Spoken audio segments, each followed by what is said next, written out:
সেই সকালবেলার থেকে বৃষ্টি, ঘরের মধ্যে ছিলাম। এখন তাও বৃষ্টিটা অনেকটা কমে গেছে। ঘরের মধ্যে আর ভালো লাগে না ভাই। বৃষ্টি কমলো, এখন যদি নদীর দিকে একটু ঘুরে আসি। চারপাশে সবুজ ক্ষেতগুলো দেখে আমার মন ভরে যায়।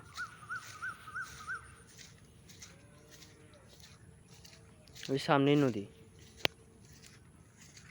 বৃষ্টি এখন কমছে, চলো নদীটা দেখে আসি, নদীর কি পরিস্থিতি।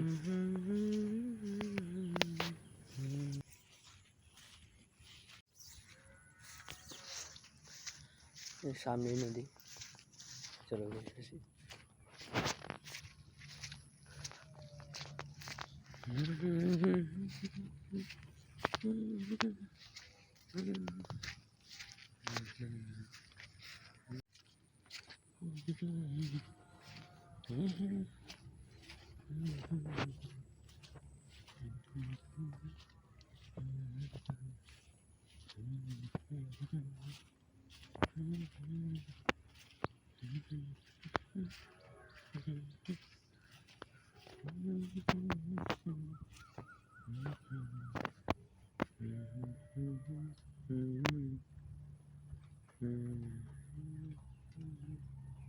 এই হলো আমাদের দোলং নদী।